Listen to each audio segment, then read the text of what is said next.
U-Amy wayethukuthele, walandela ama-footstep kaMilo kwisinu, wase edubula ngomcibisholo. uMilo wayefast ngokwenele ukuvika umcibisholo, wakha umgogo ngamagatsha ezihlahla, wase elinda owesifazane ukuthi afike. U-Amy wafika emgogwini, wayehlakaniphe kakhulu, wenza engathi ubambekile. uMilo esachoma wezwa u-Amy semkhomba ngemuva ngesotha. Wayengenandaba cause kwakuyena lo owesifazane ayemthanda. Wavele wamamatheka wathi okumlethile la ukuzofuna owesifazane ongumnini wemazi. U-Amy akazange amkholwe, wavele wafikelwa ukucasula. Bobabili bagcike entabeni enekho, balwa baze bafika ezansi. Wakhipha isodi yakhe wazama ukusika uMilo. uMilo wanyuka ngedongo, washaya uqithi wagxumela emva kwakhe, wamkhumula imbatha lakhe.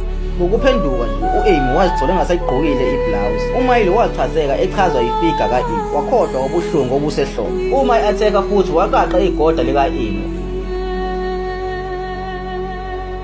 Ukumqeda ukudinwa u-Amy ngomqondo nothando, wambamba ngefiga wamjamela ebusweni ngaphansi kwempophomo. Wase ekha ifuthi elivuthiwe kamnandi walipitshisa laphuma ijem, wagcoba ezindebeni zika-Amy, wamdweba i-eyeline ngeminwe yakhe emnyama. uMilo wazisika isandla ngamabomu, wagcoba u-Amy ngegazi esiphongweni. Emva kwalokho wadabula ingubo ka-Amy, wenza i-sexy bastia. Uma ezibuka u-Amy i-reflection yakhe emanzini e-waterfall, naye akazange akholwe. Naye wamangala ukuzibona ukuthi muhle kangakanani, wayengakaze azibone emuhle ngalendlela phambilini. Uma ephenduka ebuyisela amehlo kuMilo, uMilo wayesephethe imask ka-Amy ebilahlekile. Kwase kupruveka kahle konke.